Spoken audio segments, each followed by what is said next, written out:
जमा नहीं होता तो ये घटना नहीं होती। उसके जाने के बाद इतना यहाँ गंदगी फैल गई, इतना प्रदूषण हो गया है जो संभाले नहीं संभाले। नमस्कार, मैं हूं सूरज चौहान के और आप देख रहे हैं बिंदास बोल। बिंदास में आपके सामने लगातार आज हम आ रहे हैं लेकर बुलंद शहर का वो षड्यंत्र जो हिंदुस्तान के सामने आना चाहिए, क्योंकि आज मैं एक लाइन और जोड़ रहा हूं।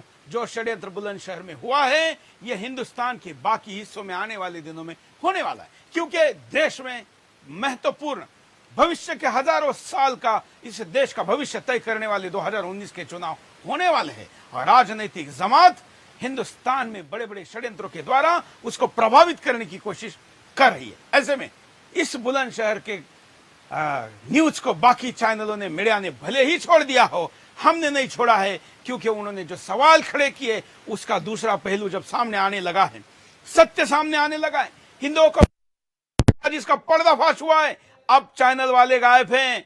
कल तक बजरंग दल वालों को और हिंदुओं को हत्यारा कहने वाला मीडिया आज चुप है, क्योंकि पासा पलट गया है। मित्रों, आज के बिंदास से हम तमाम मुद्दों पर बात करेंगे और आज के इस पूरे एपिसोड में ग्राउंड जीरो पर जिन्होंने काम किया है वो अतिथि हमारे साथ जुड़े रहेंगे। सुदर्शन चक्र जी इनका नाम है और विश्व हिंदू परिषद के प्रदेश के प्रांत के प्रचारक है, संगठन मंत्री। आपका स्वागत है सुदर्शन चक्र जी। आज संयोग भी है कि सुदर्शन चैनल पर सुदर्शन चक्र जी नाम के हमारे अतिथि के साथ बातचीत करेंगे और ग्राउंड जीरो की रिपोर्ट क्या है यह हमको वो देंगे कि आज भी वहां क्या है और आने वाले दिनों में यह क्यों हो सकता है। तमाम वो सवाल आज के एपिसोड विशेष इसलिए भी है कि जो मुद्दे हमने पहले दिन, यह कार्यक्रम होने के पहले दिन उठाए थे, उन्हीं मुद्दों को लेकर उत्तर प्रदेश सरकार ने आयोजकों को नोटिस दिया है, स्थानिक प्रशासन को नोटिस दिया है कि आखिर ये कैसे हुआ, कैसे अनुमति मिली गई, कैसे तमाम कानूनों को धरा रखकर ये आयोजन हुआ। और इतना ही नहीं, जिस पुलिस के ऊपर सवाल उठ रहे हैं उन पुलिस वालों को भी अब जवाब देना पड़ेगा और उनके एसएसपी को भी हटाया गया है। इन तमाम मुद्दों के साथ आज के बिंदास बोल में आगे बढ़ेंगे। हमारे साथ गेस्ट है, उनके पास जाएंगे। उसके पहले हम आपको कुछ दर्दनाक वीडियो जो कल दिखाना बाकी रह गया था, जिसका जिक्र मैंने आपको किया था, वो दिखाता हूं। उस परिवार के ऊपर क्या बीती है, देखिए।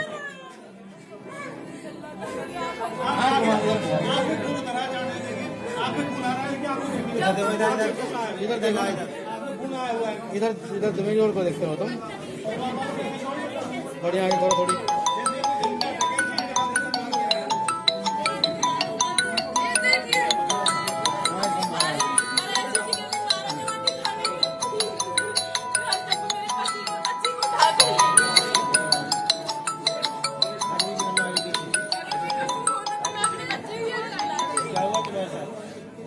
क्या हुआ, पूरी बात बता। मारपीट की गई मेरे साथ, मेरी मम्मी के साथ, मेरी चाची के साथ बहुत ज्यादा मारपीट गई और मेरे भैया मेरे पापा को उठा के ले गए। वो उनको उठाने के लिए आए कि मारपीट करने के लिए आए। मेरे भैया बिल्कुल निर्दोष है, मुझे अपना भैया पापा चाहिए, मैं कुछ नहीं हो गई। ये पुलिस वालों ने हमें डंडे बजाए, पुलिस वालों ने हमें डंडे बजाए बहुत ज्यादा। हम ऐसी जगह में आपको दिखा भी नहीं सकते।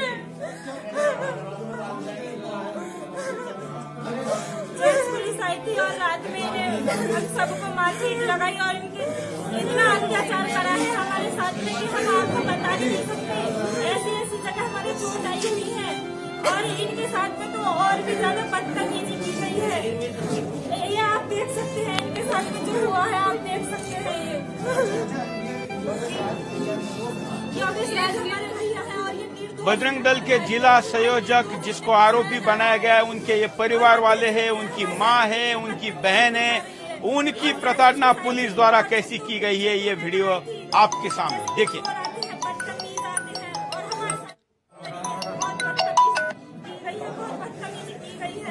अत्याचार हुआ है हमारे साथ में, हमारा भाई निर्दोष है, हमारे भाई को फंसाया जा रहा है। ये देखिए, योगेश की मां की आंखों में चोट, पुलिस ने मां को भी मारा है।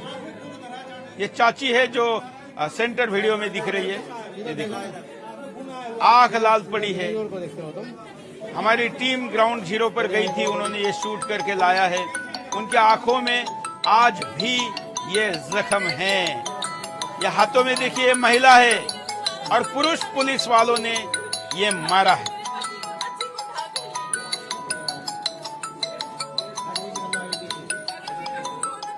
गेस्ट के पास चलते हैं।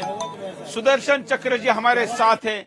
सुदर्शन चक्र जी, कितनी दुख की बात है कि हिंदुस्तान में जब अफजल गुरु संसद पर अटैक करने वाले की बीवी हिंदुस्तान के राजधानी में आती है तो देश की सरकार उसको रेड कार्पेट ट्रीटमेंट देकर टीवी चैनलों पर बिठाकर तमाम प्रकार के मानवीय अधिकारों की सारे उपयोग करने देती है। लेकिन यहां पर तो आरोपी है। अफजल गुरु को तो सुप्रीम कोर्ट ने 2-2 बार सजा दी थी। देश के राष्ट्रपति ने उसकी याचिका नकारी थी। उसके बावजूद उसके बीवी को वो सम्मान दिया गया जो किसी परिवार वालों को दिया जाता है। यहां पर तो योगेश आबी, बजरंग दल का जिला संयोजक, तो केवल आरोपी है, एफआईआर में नाम है। अभी तो उसके ऊपर साबित भी नहीं हुआ है। उसके घर वालों पर पुलिस वालों का ये डंडों से, लात बुकों से हमला, ये कैसे हो सकता है और आप लोग चुप क्यों है? ऐसा है कि हम चुप नहीं हैं और हमने पूरा बुलंदशहर के अंदर जाकर ये पूरा विषय उठाया। और उस समय भी हमने और पुलिस के एक बड़े अधिकारी को और फोन करके बताया कि आपकी पुलिस ने किस प्रकार से और घरों पर जाकर, और कोई लेडीज पुलिस नहीं थी, और माता और बहनों के साथ बुरा बर्ताव किया। और जो हम बता भी नहीं सकते, बहनों ने भी कहा कि हम बता भी नहीं सकते, इस प्रकार का व्यवहार पुलिस के लोगों ने किया है। और ब्रिटिश पुलिस का अत्याचार भी इस पुलिस ने छोड़ दिया पीछे। और उसके बाद ये विषय हमने उन अधिकारी को बताया तो उनका कहना था कि हमारा इंस्पेक्टर मरा है तो ऐसे ही होगा। हमने उन्हें कहा कि जब आप ये बात कह रहे हो कि आपका इंस्पेक्टर मरा है, ऐसा ही होगा, तो गाय जब वहां कटी है और लोग अपना आक्रोश कह रहे हैं तो आपने कैसे कहा फिर वो आक्रोश, जब गाय कटेगी तो आक्रोश भी इसी प्रकार से होगा। और इसलिए हमने कहा कि इस प्रकार का व्यवहार नहीं करना चाहिए था। उन्होंने कहा ठीक है चलो हम बात करेंगे। इसके बाद भी और अगले दिन ये 3 तारीख की रात को सारा विषय हुआ था और 5 तारीख की रात को फिर दोबारा 3 बार दबिश देकर फिर मारपीट की गई है, घरों से निकाल कर मैं वो वीडियो भी आपको दिखाता हूं, दूसरा वीडियो जिसमें परिवार की महिलाएं क्या कह रही है, देखिए। कहाँ बच गए जो बेटियों के साथ इतनी बदतमीजी हुई है। मेरे भाई ने, योगेश ने कभी किसी के साथ कोई बदतमीजी नहीं की। मैं उसके चाचा की बेटी हूँ जी।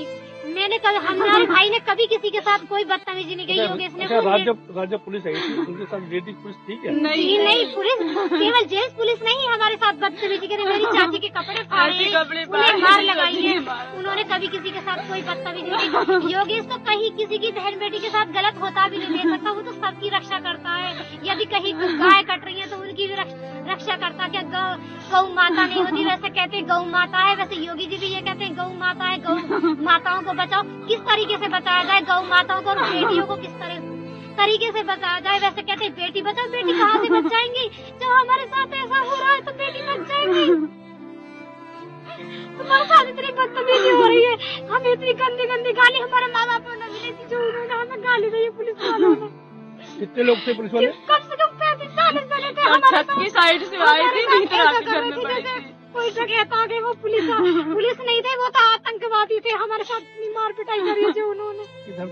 उधर की तरफ से आए थे, दूसरी तरफ से आके बाहर आके गेट में मैंने कही मैं खोल नहीं दरवाजे, जो हमारी कोई कमी नहीं थी तो मैं दरवाजे खोलने को भागी, फिर भी पटक के मारी मेरे बच्चे। बेटी कहाँ बच गए जो बेटियों के साथ इतनी बदतमीजी हुई है। मेरे भाई ने, योगेश ने कभी किसी के साथ कोई बदतमीजी नहीं की।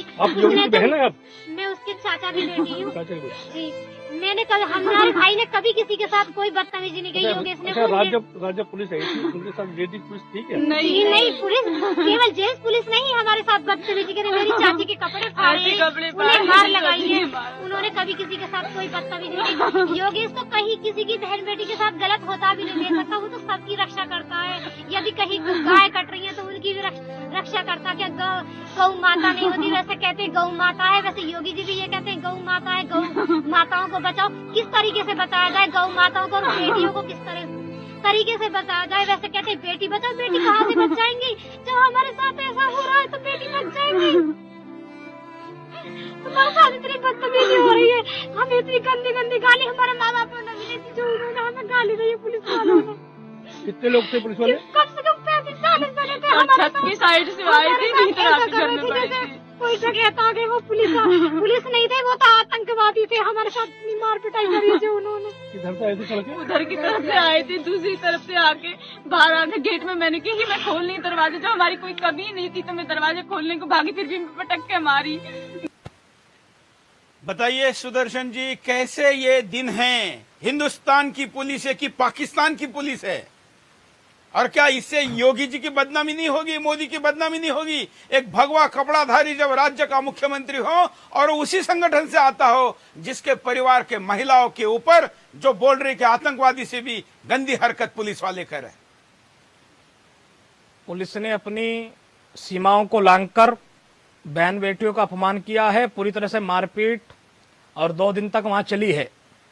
हमने इसकी शिकायत लिखित में मानवाधिकार आयोग, महिला आयोग को भी की है, ईमेल भेजकर की है। मानवाधिकार आयोग तो आतंकवादियों के लिए होता है, इसलिए हम कह रहे हैं कि अब हम देखेंगे कि वो मानवाधिकार आयोग कहाँ है जो तुरंत याकूब मेनन की सुनवाई करते हैं, वो मानवाधिकार आयोग जो आतंकियों की सुनवाई करते हैं। बुलंदशहर के अंदर जिस प्रकार बहन बेटों का अपमान हुआ है, मानवाधिकार आयोग क्यों चुप है?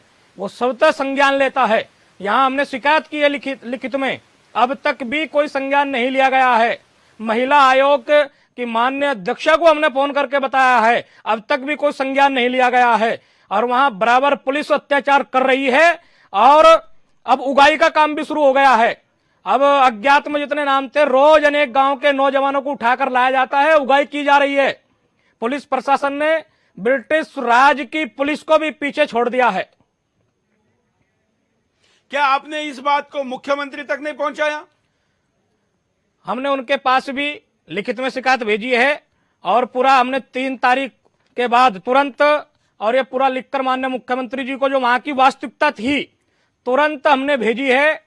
लेकिन उसके बाद भी अब तक क्यों संज्ञान नहीं लिया जा रहा है, ये समझ से परे है। और वहां जिस प्रकार का अत्याचार पुलिस गांव के किसानों पर, नौजवानों पर कर रही है, हमने इसलिए कहा था कि एसआईटी की जांच होने दो, जो दोषी होगा उसको आप गिरफ्तार करिए। लेकिन पुलिस पता नहीं किस प्रकार के पूर्वाग्रह से ग्रसित है, या तो वो उत्तर प्रदेश की सरकार को बदनाम करना चाह रही है। क्या ये योगी मोदी को बदनाम करने की साजिश है? ये सवाल है और इन सवालों पर बात होनी चाहिए। हमने जब से मुद्दा उठाया, हमारे खिलाफ तमाम ट्वीट्स और तमाम मीडिया वाले बोल रहे कि सुरेश चौहान के सुदर्शन टीवी पुलिस विरोधी भूमिका ले रहा है। लेकिन पुलिस वाले तो सच्चाई जानते हैं कि हम सच्चे अच्छे पुलिस के साथ हमेशा है। यही वो चैनल है जो नारा देता है, खाने के पहले किसान को और सोने के पहले जवान को याद करिए। ये रोज शाम को वीडियो चलता है और इस वीडियो को आपके सामने मैं इसलिए याद करने के लिए दे रहा हूं कि पुलिस के प्रति हमारा नजरिया क्या है ये दिखाए। देखिए, नमस्कार देशवासियों, रात का समय होता जा रहा है और सब जगह सोने का भी समय हुआ है। सुदर्शन परिवार का नारा है, खाने के पहले किसान को और सोने के पहले हमारे जवान को याद करिए। मित्रों, आप रोज जो चैन की नींद सोते हैं, हमारे जवानों के बलिदान के कारण सोते हैं, और इसलिए रोज सोने के पहले सीमा पर खड़े जवान को, पैरामिलिट्री फोर्स के जवान को और पुलिस के जवान को याद करिए। आपको भी चैन की नींद आएगी और उनको भी सुकून मिलेगा। जय जवान, जय किसान। ये रोज 9:59 पर रोज चैनल पे चलता है और हम हिंदुस्तान को, जवानों को याद करने की बात करते हो। केवल सेना के नहीं, पैरामिलिट्री तक ही नहीं, बल्कि पुलिस के जवान को भी हम उतना ही सम्मान देते हैं। इतना ही नहीं, किसी भी राज्य का मुख्यमंत्री मेरे सामने जब आता है तो मैं उनको पुलिस अधिकारों की बात जरूर करता हूं। योगी जी जब सुदर्शन के कॉन्क्लेव में आए थे तो मैंने योगी जी को क्या पूछा था, देखिए। बलबूते आपके राज्य की सुरक्षा, लॉ एंड ऑर्डर सब कुछ डिपेंड है, उन पुलिस वालों पर भी मुझे लगता है न्याय करना चाहिए। देखिए, पुलिस उत्तर प्रदेश के अंदर 7 पे कमीशन प्राप्त कर रही है, एक। दूसरा, हम लोगों ने एटीएस और एसटीएफ में जो हमारे विशेष ऑपरेशन ग्रुप हैं, एक आतंकवाद के लिए और दूसरा प्रदेश के माफिया और अपराधियों के खिलाफ, वहां पर कार्य करने वाले जो हमारे अधिकारी हैं, जवान हैं, उनको हम अतिरिक्त भत्ता देते हैं और बेहतर भत्ता उसको दे रहे हैं। उसमें हम लोगों ने बढ़ोतरी की। हम लोगों ने केवल अपराधियों की इनाम की राशि नहीं बढ़ाई है, बल्कि उन पुलिस कर्मियों की जो बहादुरी से जूझ रहे हैं उनके अतिरिक्त भत्ता देने की व्यवस्था भी हम लोगों ने अतिरिक्त की है, उसको बढ़ाया है। पहले 30% था, उसको हम लोगों ने 50% किया है। इसी प्रकार से अन्य उसमें भी कार्य कर रहे हैं। उसका सम्मान हो और उसके परिवार को भी गारंटी मिले, हर प्रकार की सामाजिक सुरक्षा की गारंटी मिले, यह हम लोगों का नैतिक दायित्व है। इसको हम लोग निर्वहन कर रहे हैं। पुलिस वालों के घरों की भी एक बड़ी समस्या है, छोटे छोटे साइज के घर होते हैं, एक समस्या है और इसके लिए हम लोग, ये मैं बस आपके सामने इसलिए दिखा रहा हूं कि आपको ये न लगे कि हम पुलिस विरोधी है। हम तो चाहते हैं कि पुलिस को भी मजबूत किया जाए, लेकिन उन पुलिस अधिकारियों के ऊपर जो आका बैठे और राजनीतिक कठपुतली चलाने वाले जो विरोधी पक्ष के लोग हैं, जो कहते हैं कि हमने भर्ती करके दी है इसलिए सरकार किसी की भी हो हम उसको ऑपरेट कर सकते हैं, कहीं उनके इशारे पर तो ये नहीं हो रहा है ना, ये भी सवाल बनता है। क्यों सुदर्शन जी? ऐसा है कि इस पश्चिम उत्तर प्रदेश का तो हम सब देखते ही हैं और प्रतिदिन माननीय योगी जी का सख्त संदेश था अवैध बूचड़खाने और गौ हत्या बंद होनी चाहिए। अब एक प्रशासन ने नया एक फंडा एक प्रकार से अपना लिया है। कहीं भी जो गोरक्षक है और हमारा विश्व हिंदू परिषद का, क्योंकि बजरंग दल का अभियान रहता है गोरक्षा और विश्व हिंदू परिषद का अभियान रहता है गौ संवर्धन, और कार्यकर्ता सूचना भी प्रशासन के अधिकारी करता है कि यहां से गाय की अवैध निकासी हो रही है। वो अधिकारी हमारे कहीं ना कहीं बड़े अधिकारी को, सरकार में बैठे हुए मंत्रियों को बिल्कुल गलत सूचना देता है कि आपका कार्यकर्ता ये हमसे उगाई की बात कर रहा था, हमसे इस प्रकार की बात कर रहा था। ऐसा नया फंडा प्रशासन ने अपना लिया है और उन्होंने हमें गोरक्षक, सरकार को समझना होगा, योगी जी को समझना होगा कि उनका कौन पराया कौन, और ये समझे बगैर कभी भी जनता में भाव या कार्यकर्ता में आत्मविश्वास नहीं व्यक्त कर सकते। इसलिए मित्रों, आज अगला वीडियो में आपके सामने दिखा, उसके पहले कई कॉलर अपनी बात को रखना चाहते हैं, उनके पास चलते हैं। आप भी कॉल करके अपनी बात को कह सकते हो, खास करके वो लोग कहे जो इस क्षेत्र से आते हैं और हिंदुस्तान को अपनी बात पहुंचाए। जय हिंद, बोलिए। जय हिंद। क्या कहना है आपका? हरिशंकर मिश्रा, बदायूं जिला, यूपी। हाँ बोलिए।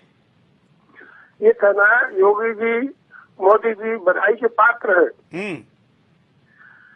लेकिन जो षड्यंत्र रचा जा रहा है इस षड्यंत्र पर विशेष निगाह रखना इनकी बहुत दायित्व बनता है।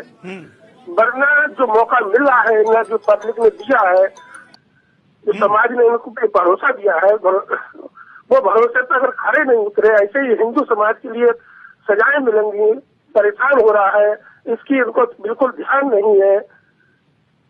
हमारी बहनों पे, माओं पे आज भी अत्याचार कम तो हुआ है, लेकिन उतना कम नहीं हुआ है जितना होना चाहिए। बिल्कुल यूपी में। बिल्कुल, धन्यवाद। विश्वास बहाली है जरूरी है। अब मैं आपको अगला वीडियो दिखाता हूं, जो मैंने कल भी इसको दिखाया था और मुझे बड़ा ये वीडियो देखने के बाद मेरे गौ भक्ति पर और खास करके लोगों की गौ भक्ति के सामने मेरी गौ भक्ति बहुत छोटी ऐसा मुझे लगने लगा। सुमित, जो कि पुलिस के गोली से यहां पर मारा गया, एक युवा जिसका पूरा भविष्य बचा हुआ था, लेकिन पुलिस के गोली के सामने उसको मार दिया गया। उसकी बहनें सुमित के लिए कम और गायों के लिए आज भी ज्यादा रो रही है। आखिर एक कैसी गौ भक्ति, कितना गौ प्रेम है। वो स्टूडियो में, इसी स्टूडियो में बैठकर गौ रक्षकों को आतंकवादी ठहराने वालों, जरा इन बहनों का भाई के साथ साथ गौ भक्ति का प्रेम देखिए। आवाज नहीं होगी, जब वो चिल्लाई होंगी उन पे, जब आरे चल रहे होंगे उसे उन गायों की आवाज नहीं आई। इतनी गहरी नींद में सोया हुआ था वो। फॉर्मेलिटी निभाने के लिए जब जो काम हो जाता है, गाय कट के उनका मीट चला गया, उनके अंश वहाँ छोड़ गए, और पुलिस चौकी के बिल्कुल जस्ट पीछे आवाज नहीं होगी, जब वो चिल्लाई होंगी उन पे, जब आरे चल रहे होंगे उसे उन गायों की आवाज नहीं आई। इतनी गहरी नींद में सोया हुआ था वो। फॉर्मेलिटी निभाने के लिए जब जो काम हो जाता है, गाय कट के उनका मीट चला गया, उनके अंश वहाँ छोड़ गए, और पुलिस चौकी के बिल्कुल जस्ट पीछे नहीं होगी। सुदर्शन जी, देखिए, ये गौ भक्ति आप तो जानते ही होंगे, लेकिन हिंदुस्तान के मीडिया में बैठे हुए एंकर, मीडिया के मालिक और तथा कथित सोशल वर्कर और ह्यूमन राइट की बात करने वाले लोग नहीं जानते कि कितनी गौ भक्ति है अपने सगे भाई से भी ज्यादा। भारत आध्यात्मिक देश है, और गाय को हमेशा हमने माँ का दर्जा दिया है और माँ के प्रति जो उस पुत्र का और स्नेह रहता है, प्यार रहता है, तो गाय के प्रति भी उसी प्रकार का स्नेह और प्यार है। लेकिन दुर्भाग्य देखिए, पूरे पश्चिम उत्तर प्रदेश के अंदर रोज हजारों गौवंश का कटान हो रहा है और लोगों ने शोर मचाया था कि सड़कों पर इतना गाय बछड़े आ गए, इतने गाय बछड़े आ गए। पिछले 6 महीने में अनेक स्थानों पर ऐसे सभी गोवंशों को उठाकर काटा गया है और मेरठ के अंदर उसका प्रमाण था। अभी जो वहां एनकाउंटर हुआ था उसमें सब जो आवारा सांड घूमते हैं वो सब उस ट्रक के अंदर थे। उस गाय का किसी को कुछ नहीं दिखता है। मेरठ के अंदर, अन्य क्षेत्रों के अंदर अवैध बूचड़ खाने, स्लॉटर हाउस बड़ी मात्रा में चल रहे हैं। हजारों पशु रोज काटे जा रहे हैं और वहां किसके सह पर कट रहे हैं प्रशासन को नहीं पता। प्रशासन पूरी रात उगाही करता है सड़कों पर और उसके बाद अगर कोई पकड़ा जाता है तो कार्यकर्ता को उल्टा वो अपमानित करते हैं और एफआईआर करने की धमकी देते हैं। ऐसा तो हमने समाजवादी के समय में भी, और हमारे कार्यकर्ता सड़कों पर आते थे तो तुरंत और एफआईआर होती थी। लेकिन इस समय की पुलिस वो हमको अपने संबंध उससे ज्यादा बताती है कि हमारे तो उस वहां संबंध है, वहां संबंध है, मैं गोभक्त हूँ। गोभक्त बोलते हैं और गोवंश कटवाते हैं रोज प्रतिदिन स्लॉटर हाउस के अंदर। हजारों ये मुद्दा आपके सामने हमने रखा है। कुछ कॉलर है, उनके पास चलते हैं। जय हिंद, बोलिए, क्या कहना है आपको? स्क्रीन पर चल रहे नंबरों पर कॉल करके आप भी अपनी बात को कह सकते हैं। जय हिंद, बोलिए। सर जी, मैं ये कहना चाहता हूँ कि गांधी ने कहा था कि मैं नहीं चाहता कि इस देश में गौ की हत्या हो, लेकिन इस देश में मुसलमान भी रहता है तो मैं क्या कर सकता हूँ? तो क्या यही हाल सरकार का है?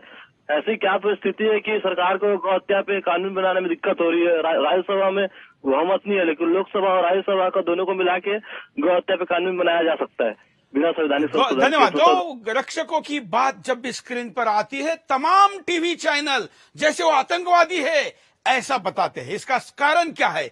बहुत ध्यान से सुनिए मित्रों, क्यों गौ रक्षकों को टारगेट किया जा रहा है? क्योंकि गौ रक्षक दल जो है ये कोई संगठित देश भर में एक संगठन नहीं है। इसमें समाजवादी पार्टी, बीएसपी, कांग्रेस या किसी भी नॉन पॉलिटिकल पार्टी में काम करने वाले भी हिंदू है जो गाय के प्रति प्रेम रखते हैं। लेकिन जैसे ही गौ रक्षक कहा जाता है उसकी उंगली भाजपा, आरएसएस या देश के हिंदू संगठनों पर जाती है। इसका मतलब बदनामी का मौका उनका मिलता है और इसलिए कहीं पर भी होने वाली घटना को राजनीतिक दृष्टिकोण से भाजपा को कटघरे में खड़ा करने के लिए गौ रक्षकों का नाम उपयोग में लाया जाता है। लेकिन वो गौ रक्षक है जो अपना काम धंधा छोड़ के, जान हथेली पे लेके, रिस्क लेके, जिन कसाईयों के हाथ में बंदूक है उनकी गाड़ियों को रोककर पुलिस को उसकी जानकारी देती है। और इसलिए जो गौ रक्षक है ये पुलिस से भी ज्यादा महान है। ये इसलिए कह रहा हूं क्योंकि पुलिस तो सैलरी लेके काम करती है, गौ रक्षक अपने घर का खाके, जान पर खेल के गाय को बचाने का काम करता है, इसलिए वो सबसे महान है। इस महान चरित्र को जो गौ रक्षक का है उसको बदनाम करने की कोशिश हिंदुस्तान का मीडिया करता है। और एक सुदर्शन चैनल जब इनका पक्ष लेता है तो कैसे कैसे ट्वीट आते हैं। कुछ ट्वीट आपके सामने स्क्रीन पर भी हम दिखा रहे हैं और हमारे सोशल मीडिया के हैंडल पर भी बड़े मात्रा पर आपको देखने को मिलेंगे जो ट्वीट हमारे खिलाफ किया गया। यह पुलिस का ट्वीट है। जब मैंने कहा कि वहां पर क्या हुआ है तो पुलिस ने कहा कि आप भ्रामक प्रचार मत फैलाइए। यह ट्वीट जो बुलंदशहर पुलिस ने किया था उस ट्वीट को करने वाले एसएसपी ही हट गए हैं। आज एसएसपी को बदला गया। ये बुलंदशहर पुलिस के ऑफिशियल ट्विटर हैंडल से कहा गया था कि आप जो बात फैला रहे, जबकि हमने उस बात को अलग परिप्रेक्ष्य में कहा था लेकिन पुलिस ने उसको कहा था। ये कुछ मीडिया के वो नाम हैं जो मैं कोई सवाल इनके ऊपर नहीं उठा रहा हूं, इन्होंने कही हुई बात को बस आपके सामने रख रहा हूं जो मेरे खिलाफ इन्होंने कहा था। ये तमाम वो ट्विटर हैंडल है। हिंदुस्तान का शायद ही कोई तथाकथित सेकुलर पत्रकार बचा हो जिसने हमारे गौ रक्षकों के पक्ष को रखने के, दूसरे साइड को रखने का जो प्रयास किया, उस प्रयास का खिल्ली उड़ाई, हमको गाली गलौज करने का प्रयास किया, न जाने हमारे ऊपर क्या क्या लांछन लगाने का प्रयास किया। कई न्यूज पोर्टल ने हमारे खिलाफ बातें लिखी। ये तमाम वो ट्वीट, इनको ये ट्वीट करने का अधिकार है क्या? नहीं तो है, लेकिन क्या आप आपके ट्वीट को पूरा समझे बगैर किसी का चरित्र हनन के लिए इसका उपयोग कर सकते हैं? अगर नहीं कर सकते तो आप आखिर कैसे कर रहे हैं? ये देखिए तमाम, केवल मैं नाम दिखा रहा हूं। और मैं एक विशेष बात आपको बताता हूं, जो इस प्रकरण को उठाने के बाद मेरा दावा है, हिंदुस्तान में ट्विटर पर कितने मुसलमान हैं, ओरिजिनल अकाउंट और फर्जी अकाउंट मिलके अगर आपको देखने होंगे तो पिछले 4 दिन मेरे ट्विटर पर जाकर देखिए, आपको सब एक साथ एक जगह एक सुर में मेरे खिलाफ बोलते हुए नजर आएंगे। सुदर्शन जी, आखिर ऐसा क्यों कि हमारे गौ भक्ति के इस अभियान को तमाम मीडिया वालों ना केवल विरोध करे बल्कि गाली गलौज के स्तर तक उतरे हुए हैं?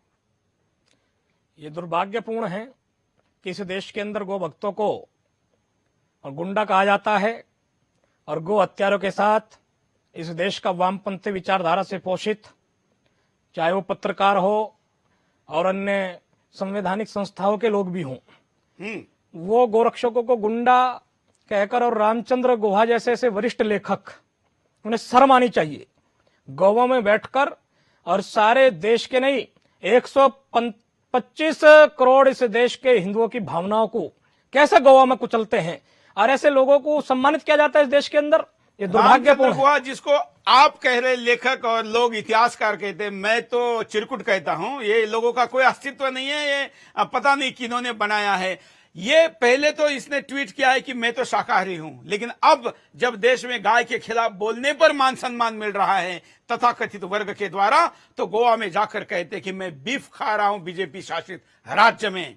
ऐसे लोग हमारे खिलाफ लिखने वाले तमाम लोगों में हमें पत्रकारिता का सीख देने वाले भी वो लोग हैं जो 2 साल पहले अपने मालिक के इशारे पर राष्ट्रवादी बने और चैनल बदलने के बाद उनकी राष्ट्रवादिता का रुख भी बदल रहा है, लेकिन हमको जन्मजात राष्ट्रवादी को सीख दे रहे। कोई बात नहीं, बस दर्शकों को पता चले कि जो सोशल मीडिया पर जो दर्शक नहीं है कि हमको ये सब कुछ करने के लिए क्या क्या झेलना पड़ता है, कैसे कैसे हमारे खिलाफ अभियान चलाए जाते। कल अगर हमारे खिलाफ आपके पास कोई विश्व ओपन करने वाली जानकारी पहुंचे तो पहले उसकी तफ्तीश करिए कि यह सच है या हमारे गौ भक्ति या देशभक्ति के कारण हमारे खिलाफ आग उगलने वाले लोगों का कोई षड्यंत्र।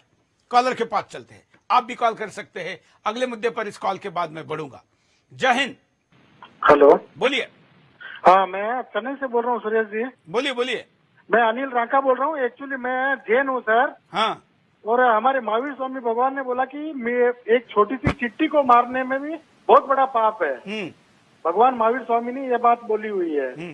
तो अपने यहाँ पे इतनी गायों का ये कत्ल हो रहा है तो ये बंद क्यों नहीं करते? एक एक लोग तो ऐसी चाल चल चल के गायों को होना करके मारते हैं, उनके बारे में आप क्या बोलेंगे? ऐसे आज इंडिया के अंदर ऐसे ऐसे लोग भी बैठे हैं जो जानबूझ के दंगा करना या कुछ भी करना, जानबूझ के गायों को मार के उसके हिसाब से दंगा कराने की कोशिश करते, जो अपनी सरकार है अच्छी है खराब है उसको बदनाम करना चाहते हैं। उनके बारे में आप क्या बोलना चाहेंगे? बिल्कुल, यही तो हम दिखा रहे हैं कि सामने क्या हो रहा है। हाँ, वही। अगले कॉलर के पास चलते हैं, आप भी कॉल कर सकते हैं, फिर मैं आपको एक और चौंकाने वाली जानकारी दूंगा जो इस कार्यक्रम के आयोजन से संबंधित है। जय हिंद। बोलिए, क्या कहना है आपको? बोलिए, आप लाइव में जुड़ चुके हैं। चलिए, शायद संपर्क टूट गया। अब मैं आपको दिखाता हूं बाइट कि कैसे वहां पर गाय भी आज भी कई आवारा पशु गाय गायब है। देखिए, जो आवारा पशु थे, जो गाय वगैरह थी, अब नजर नहीं आ रही है पूरे क्षेत्र में। जैसे उसी दिन से हम देख रहे हैं गाय के ऊपर उन्होंने 35-40 गायों को वहां से काट के ले गए, वही पशु बना। लेकिन आज तक ये नहीं पता लगने दिया इन्होंने कि कितनी टोटल गायें काटी हैं। पूरे कस्बे की कोई गाय नहीं है। किसी गांव देहात में चले जाओ कहीं कोई गाय एक भी अब नजर नहीं आ रही है। कहीं 1-2 बीमार गायों को छोड़ दिया है, बाकी जो अच्छे स्वस्थ पशु थे वो सब गायब हो गए। एक भी कहीं किसी का अता पता नहीं है और इसके ऊपर कोई कार्रवाई करने वाला भी नहीं है। अभी तक भी इन लोगों पर कोई कार्रवाई नहीं हुई है और इन आवारा पशुओं का कोई इन्होंने। देखिए, किसी चैनल पर आपको ये बात पता चली? बिल्कुल नहीं, पता भी नहीं चलेगी, क्योंकि उनकी गाय केवल एक पशु भर है। आखिर वो गाय कहाँ गई जो वहां पर आवारा घूमती थी? क्या उनको इस आयोजन के खाने पीने के लिए उपयोग में लाया गया है? क्या उनकी गौकशी हुई है? ये आरोप सीधे सीधे यहाँ के लोग कैमरे के सामने लगा रहे। सुदर्शन जी, आपका क्या कहना है और क्या आपके पास वहां की ग्राउंड जीरो की जानकारी है? हमने उसी दिन कह दिया था कि जो इस्तेजमा हुआ है इसके लिए बड़ी संख्या में बड़े पैमाने पर गोकशी की गई है और ये पहली घटना थी चिंगरावटी की और उसके बाद 4 दिन तक लगातार अनेक क्षेत्रों के अंदर वहां गोवंश मिले हैं, अवशेष मिले हैं। बड़ी संख्या में गोवंशों का कटान हुआ है। पुलिस कहां सो रही थी और वहां के जिलाधिकारी महोदय ने इतने छोटे स्थान पर इतनी बड़ी भीड़ इकट्ठी करने की अनुमति कैसे दी? नहीं, उस मुद्दे पर हम बाद में आते हैं। पहले वहां पर जो गौ हत्या हुई नहीं, ऐसा पहले लोगों ने कहा गया, फिर कहा गया कि अच्छा हुई है तो थोड़ी हुई है, लेकिन दूसरी तरफ लोग कह रहे हैं कि आज भी कई जगह पर उनके अवशेष मिल रहे हैं। 3 तारीख को ये चिंगरावटी में सारा विषय हुआ था और उसके बाद अगले दिन जागीराबाद वहीं बुलंदशहर जनपद के अंदर कोतवाली है, वहां FIR दर्ज हुई है और जो गिरफ्तार हुए हैं 4 लोग, साकिब मलिक, वसीम पठान, आरिफ कुरैशी, अमान खान। और साकिब मलिक मेरठ से है और नसीब पठान झांसी से है। ये गिरफ्तार हुए थे गोकशी में अगले दिन और ये दोनों लोग उसी इस्तेजमा में आए थे। इन्होंने खुद स्वीकार किया पुलिस के सामने कि हम उसी आयोजन में आए थे और उसी के लिए बड़ी संख्या में गोवंशों का कटान हुआ है। बिल्कुल। जब हमने ये बात जोड़ने के लिए कहा या हमने केवल सवाल उठाया था, तब भी हमको कहा गया कि आप कितना बड़ा गुनाह कर रहे हो कि इन 2 घटनाओं को आपस में जोड़ रहे। जब उसमें पकड़े गए लोग जब खुद ये कबूल कर रहे हैं कि हाँ ऐसा हुआ है, तब भी इसका जवाब आने के लिए लोग तैयार नहीं हैं। एक कॉलर के पास चलते हैं, उसके बाद अगली वीडियो में आपको दिखाऊंगा। जय हिंद, बोलिए। हेलो, क्या कहना है आपका? हाँ जय हिंद सर। हाँ हाँ, मैं कमलेश बोल रहा हूँ सर, रोहनी झाला सेक्टर 5 से दिल्ली से। हाँ सर, ये बोलना चाहता हूँ कि गौरक्षकों पे गोली चलवाने वाले सबसे पहले इंदिरा गांधी थी। जंतर मंतर पे जब धरना हुआ था तो गौरक्षकों पे गोली चलवाने वाली सबसे पहले इंदिरा गांधी थी। और उस गौरक्षक दिवस पे मरने की जो इनकी श्रृंखला है तो इंदिरा गांधी, संजय गांधी। बिल्कुल बिल्कुल, धन्यवाद। आगे बढ़ते हैं कि इस कार्यक्रम के आयोजन के कारण लोगों को कितनी परेशानी उठानी पड़ी। देखिए लोग क्या कहते हैं, क्या लोगों की प्रतिक्रिया है। अपनी कॉलोनी से निकलना भी दुश्वार था और हमारे बच्चों को स्कूल जाने में भी बहुत परेशानी हुई। जो हमारे बड़े बहन भाई हैं उनको भी अपनी दुकानों पे काम में जाने में बहुत प्रॉब्लम हुई, परेशानियों का सामना करना पड़ा। क्या दूसरे समुदाय के लोगों से महिलाओं में किसी तरह की दहशत तो नहीं थी? भैया बहुत दहशत थी। उन लोगों को देखकर तो हिंदू मुस्लिम होने की संभावना थी। उन लोगों ने, मुस्लिम लोगों ने हमारे साथ बदतमीजी भी की, लेकिन हमने किसी से कहा नहीं। अपनी महिला मोर्चा की जो है अपनी कॉलोनी से निकलना भी दुश्वार था। 3 तारीख को जो इज्तिमा हुआ है उसके समापन के बाद और प्रोग्राम चालू होते हुए कितनी लोगों को परेशानी उठानी पड़ी है, ये यहाँ पर हम ही जान सकते हैं। 3 तारीख को जब ये इज्तिमा की दुआ होने के बाद जो लोगों ने आना जाना शुरू करा है, अपना जाना शुरू करा है, इनके वाहन इतनी तेज स्पीड पे गतिविधि से चले हैं कि 3 तारीख को एक नहावती कॉलेज के छात्र को इस कार्यक्रम इज्तिमा से लौटते वक्त इतनी बुरी तरह टक्कर मारी है कि अगर उसे समय से इलाज ट्रीटमेंट नहीं हो पाता तो आज वो हमारे और आप लोगों के बीच में मौजूद नहीं है। उसे बुलंदशहर ले जाने में हमें इतनी परेशानियों का सामना करना पड़ा है। पुलिस प्रशासन ने और सभी वहाँ के मौजूदा लोगों ने इतनी परेशानी उठानी पड़ी है। और आम लोग तो कह ही रहे हैं, लेकिन वहाँ के सांसद खुद क्या कहते हैं, देखिए। घटना का इज्तिमा से क्या संबंध रहा? क्या इज्तिमा नहीं होता तो क्या ये घटना नहीं हो पाती? मेरे ख्याल से तो शायद नहीं हो पाती, क्योंकि जो पूरा प्रशासन था, पुलिस व्यवस्था थी, सारे के सारे 4 दिन से इज्तिमा के कार्यक्रम में व्यस्त थे और सब पुलिस प्रशासन व्यस्त होने के बावजूद भी इतनी संख्या वहां पर पहुंची कि नेशनल हाईवे जाम, सारे रास्ते जाम, बुलंदशहर के शहर जाम, इतने जाम हो गए कि लोग पैदल निकलने में भी सक्षम नहीं थे। पैदल निकलना भी उनके दुर्भर हो रहा था। लोग घरों से नहीं निकल पा रहे थे, पूरी तरीके से भयभीत थे। 24 घंटे दिन हो, रात हो, सुबह हो, शाम हो, रोडों पे लोग ही लोग नजर आ रहे थे। स्वयं मैंने देखा है, मुझे भी निकलने में वहाँ पे बहुत सारी समस्याएं हुई हैं।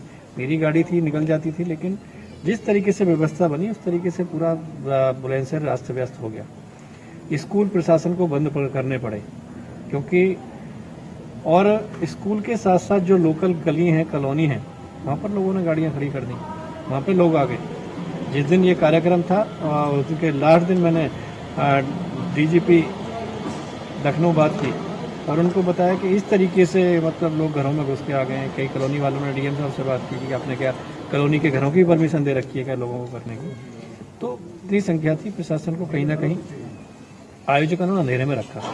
इतने बड़े कार्यक्रम के आयोजन की परमिशन किस कंडीशन पे दी गई, कितने लोग वहाँ पर आए, कौन लोग वहाँ पर आए, इसका रिकॉर्ड किसी के पास है क्या? और इससे जो जीवन अस्त व्यस्त हुआ पूरे बुलंदशहर का, जो बच्चे 3 दिन स्कूल नहीं गए, स्कूल बंद रहे, इसके पीछे यही बात हमने उठाई थी। तब हमको कहा गया कि मुसलमानों का कार्यक्रम है, इसलिए सवाल उठा रहे हो। और हमें कटघरे में खड़ा करने वाले आज खुद कटघरे में हैं, क्योंकि यही सवाल अब उत्तर प्रदेश सरकार ने आयोजकों को पूछा है। जवाब दो, नोटिस भेजी है। क्या अब हमारे खिलाफ गाली गलौज करने वाले, हमको गलत ठहराने वाले अपनी बात को वापस लेंगे? इतना ही नहीं, एक और गंभीर सवाल, इस कार्यक्रम में क्या आतंकवादी भी शामिल हुए थे? क्या कहते हैं सांसद, खुद सुनिए। भोला सिंह लोकल सांसद हैं। उन्होंने आतंकी होने की बात कही है इज्तिमा में, इसके बारे में आपको? देखिए, खुफिया एजेंसी ने की है तो सही कही होगी। खुफिया एजेंसी की रिपोर्ट गलत नहीं होती, सही रिपोर्ट होती है। अगर उन्होंने कहा है खुफिया एजेंसी कह रही है, हालांकि जो मेरी जानकारी है, मेरी जानकारी के अनुसार मुझे नहीं लगता कि ऐसे आयोजन में कोई किसी का आयोजन हुआ हो और कभी मीडिया को रोका गया हो, किसी प्रशासन के व्यक्ति को न जाने दिया गया हो। एक बात और पता लगी कि कोई व्यक्ति अगर वहाँ जाना चाहे तो वो टोपी पहने और जाए, चाहे वो हिंदू है, चाहे वो ईसाई है, चाहे वो महिला है, चाहे वो पुरुष है। लेकिन अगर ऐसा है, मुझे लोगों ने बताया, अगर ऐसा है तो और दुर्भाग्यपूर्ण है कि कोई भी धार्मिक, अगर धर्म के नाम पर आप आयोजन करना है तो आयोजन में तो फिर कोई भी जा सकता है, और मीडिया को एंट्री क्यों नहीं? आप इससे अच्छा बता सकते हैं कि आप एक अच्छे पत्रकार हैं। क्या आपके चैनल के पास वहाँ के कोई फोटोग्राफ्स हैं, कोई वीडियो है, कौन लोग वहाँ पे आए, आपने देखा, आप गए? हर जगह मीडिया जाता है, हर जगह मीडिया देखता है, चाहे सरकारी हो चाहे प्राइवेट, कोई भी आयोजन हो उसमें मीडिया की एंट्री होती है, अलग से मीडिया की व्यवस्था होती है। तो इस आयोजन में ऐसा क्या विशेष था कि मीडिया को, प्रशासन को, सब लोगों को अलग रखा गया? ऐसा क्या उनका निर्णय वहाँ पे हुआ? ऐसा क्या उन लोगों को प्रवचन उन्होंने दिए? ऐसा क्या लोगों को दिया कि लोगों को वहाँ से दूर रखा गया, मीडिया को दूर रखा गया? बिल्कुल यही तो हम सवाल पूछ रहे हैं कि आखिर वहां ऐसा क्या हो रहा था। भारत बचाओ यात्रा के दौरान मैंने 1000 जगह पर सभाएं की, भाषण की, 1000 सारी जगह पर पुलिस कैमरा लगाती थी कि कहीं मैं ऐसा भाषण तो ना दूं जो गैर कानूनी हो, उनको पकड़ने का मौका चाहिए था। अगर एक पत्रकार जो देश के कौज के लिए सभा कर रहा है, उसके भाषणों को रिकॉर्ड किया जाता है, या और भी जगह आप देखते होंगे तो, लेकिन यहां पर हुए भाषणों का रिकॉर्डिंग पुलिस ने क्यों नहीं किया? सुदर्शन जी, आपका क्या कहना है?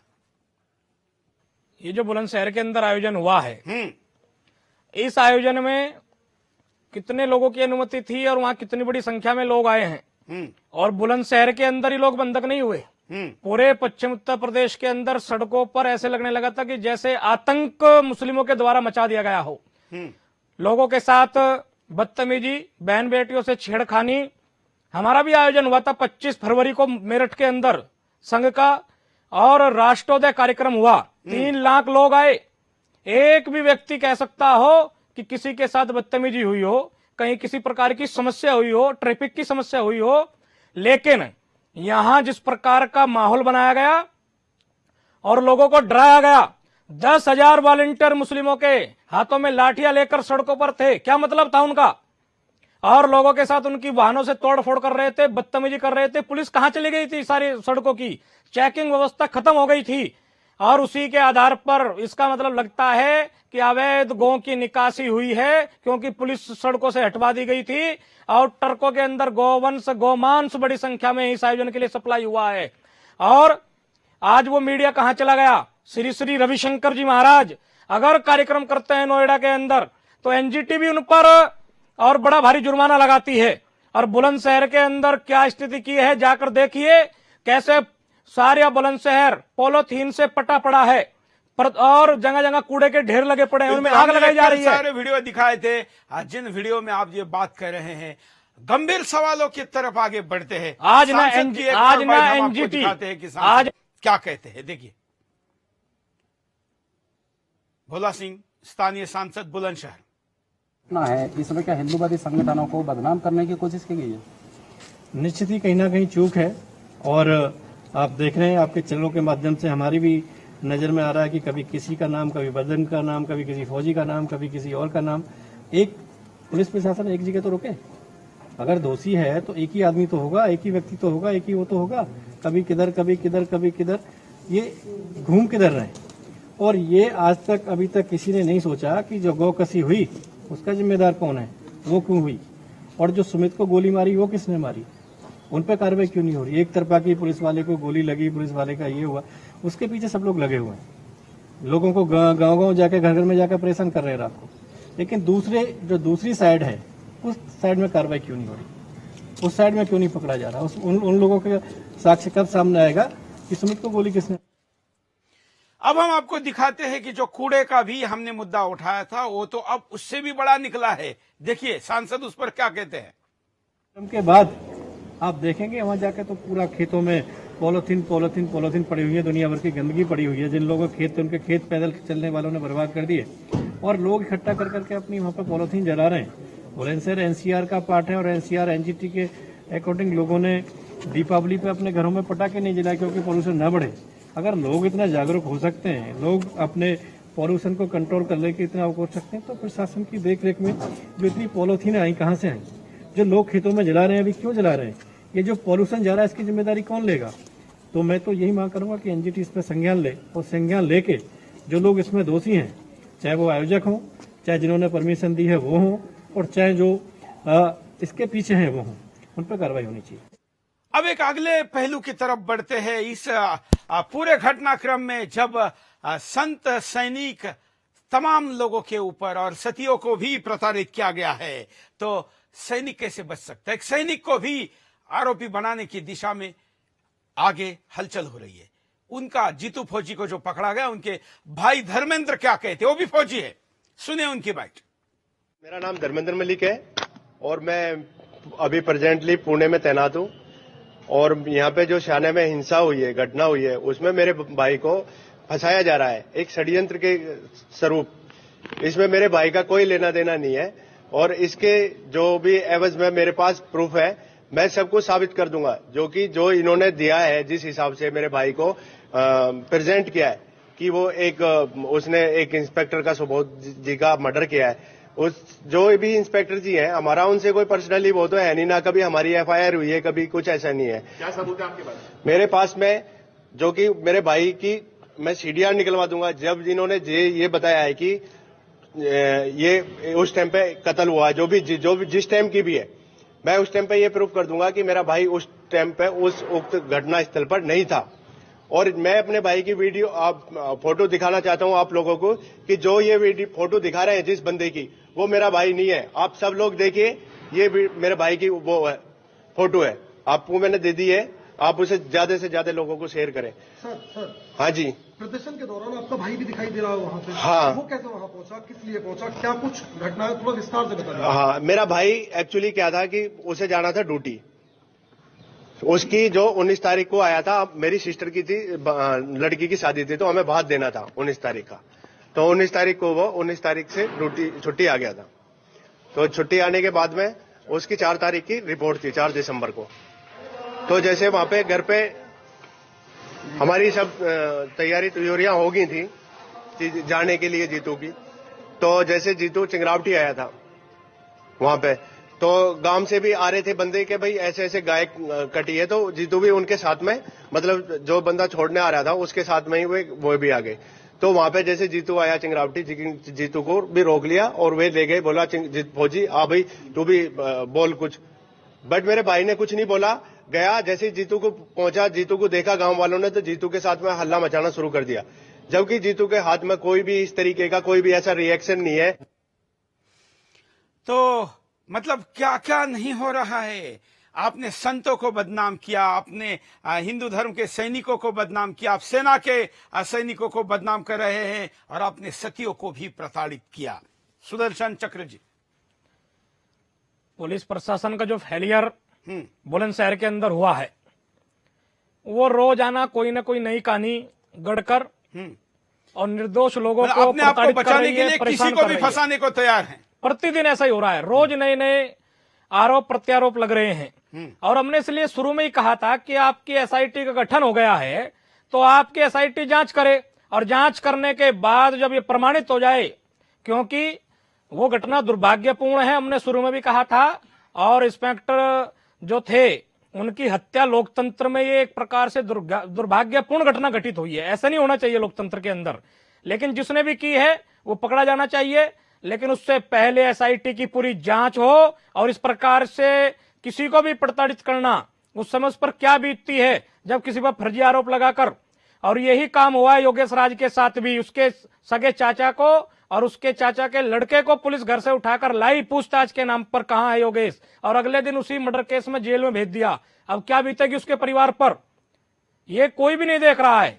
और इसलिए संविधान के अंदर कहा है कि अगर सच्चाई ढूंढनी चाहिए, चाहे उसके लिए कुछ भी करना पड़े, ये संविधान के अंदर अधिकार है। सो छूट जाए, लेकिन एक निर्दोष को सजा नहीं होनी चाहिए। लेकिन यहाँ उल्टा हो रहा है। यहाँ अपने आप को बचाने के लिए पुलिस तमाम लोगों को कटघरे में खड़ा कर रही है। अभी तक उनके पास इसका जवाब नहीं है कि उनका on duty officer personal revolver use कर रहा था और सरकारी रिवॉल्वर कहाँ है, कौन, क्यों नहीं यूज की जा रही थी। तमाम बातें भी हो रही है कि जो मोबाइल गायब होने की बात हो रही है, ये भी रिकवर तब होगा जब किसी को तय करेंगे कि हाँ इसको दोषी के तौर पर प्रस्तुत करना है, तो उसकी रिकवरी दिखाई दी जाएगी। ऐसे तमाम वो मुद्दे हैं जो मुद्दे इस आयोजन के साथ पुलिस के रवैये को लेकर उठ रहे हैं। कॉलर के पास चलते हैं, आप भी कॉल कर सकते हैं। जय हिंद, बोलिए। हेलो, क्या कहना है आपको? ये मैं कह रहा हूँ कि हिंदू के नाम पर जब जीत के आए कि हिंदू हित का काम करेगा, वही देश पे राज करेगा, तो इस विषय पे जीत के आज क्या हो रहा है, इस विषय पे क्या हिंदू की सुरक्षा है? धन्यवाद। सुदर्शन जी, इसका जवाब शायद आपको देना होगा। देखिए, हिंदू हित का काम करने वाले तो हिंदू हित का ही काम कर रहे हैं, लेकिन एक मानसिकता विशेष के लोग जो प्रशासन में बैठे हुए हैं, उन्हें अपने आकाओं के इशारों पर ही काम करना है।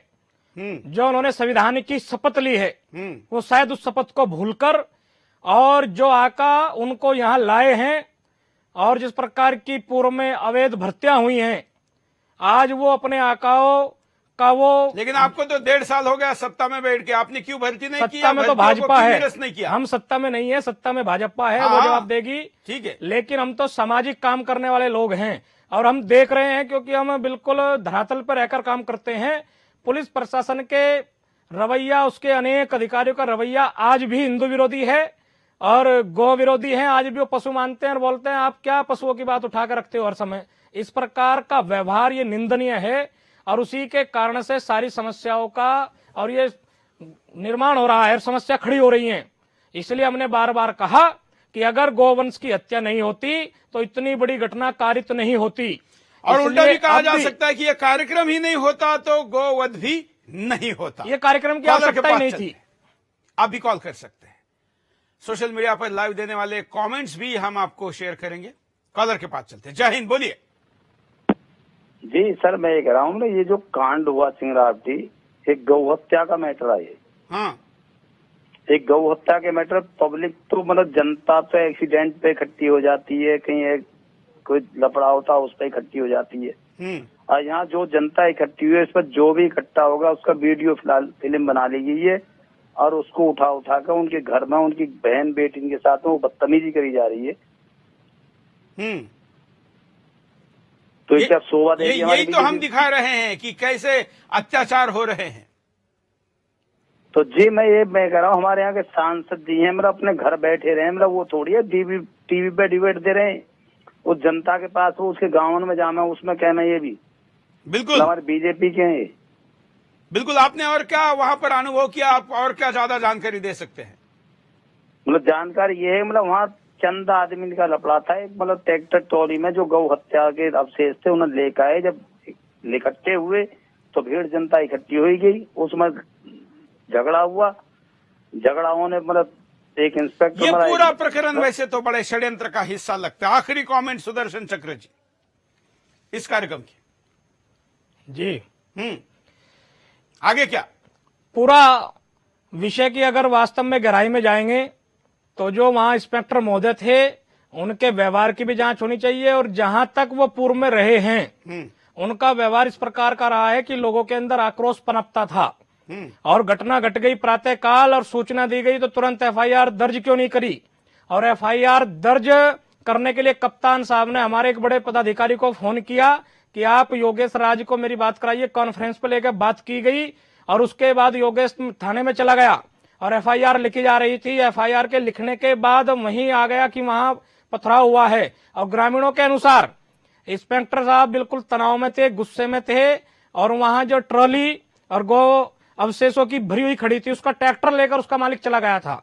इस पर उन्होंने जाकर वहां गाली गलौज की, और गाली गलौज करने के बाद लाठीचार्ज किया, और लाठीचार्ज के बाद पथराव हुआ है। और पथराव के बाद उन्होंने सबने देखा है कि सुमित को गोली मारी गई है, यानी कि घटना पर घटना होती गई और जनता का आक्रोश पनपता गया, और उसी से सारी घटना घट गई। इसलिए विश्व हिंदू परिषद अब भी वहां के प्रशासन को कि इतने बड़े आयोजन की अनुमति क्यों दी थी, और अनुमति के कारण से ही गोवंश कटान हुआ है, इसलिए आयोजन नहीं होता, गोवंश नहीं कटता, और गोवंश नहीं कटता तो आज हमारे बीच से इंस्पेक्टर महोदय भी और हमारा गो भक्त सुमित भी नहीं मारा जाता। आज दो दो परिवार उजड़ गए, और गो भक्षक भी मस्ती में है, आयोजन करने वाले भी शांत हैं, और प्रताड़ित कौन हो रहा है? सारा गो भक्त समाज हो रहा है, किसान हो रहा है वहां का। बिल्कुल, वहां का आम व्यक्ति हो रहा है। गांव से युवा पुरुष सब गायब है, केवल महिलाएं हैं, वो भी कई महिलाएं के घरों में आकर खौफ के साथ जी रही है, सो नहीं पा रही है कि पता नहीं कब पुलिस आ जाए, पता नहीं क्या प्रताड़ना हो जाए। वैसे योगी जी ने वहां के कप्तान को हटाकर एक संदेश दिया है पुलिस को भी, और अब शायद योगी तक अच्छी या सही जानकारी जा रही है, ऐसा हम कह सकते हैं। लेकिन अभी भी वहां पर उस एक्शन की आवश्यकता है जो वहां के आम हिंदुओं में विश्वास बहाली कर सके। बुलंदशहर की इस तमाम घटना को जो हमने इस कार्यक्रम के शुरू से ही, कार्यक्रम होने के पहले शुरू किया, आज हम यहां खत्म करें। अगर कोई बड़ा अपडेट आता है तो उसको लेकर आपके सामने दोबारा आएंगे, लेकिन कहीं पर भी अगर कानून को तोड़ा जाए या हमारे आस्थाओं के साथ खिलवाड़ हो, सुदर्शन हमेशा सबसे आगे और मजबूती के साथ खड़ा रहेगा, भले ही हमारे खिलाफ बोलने वाला कोई भी क्यों ना हो। आज के लिए इतना ही। जय हिंद। अगर इत्तेजाम नहीं होता तो ये घटना नहीं होती। उसके जाने के बाद इतना यहाँ गंदगी फैल गई, इतना प्रदूषण हो गया है जो संभाले नहीं संभल रहा है।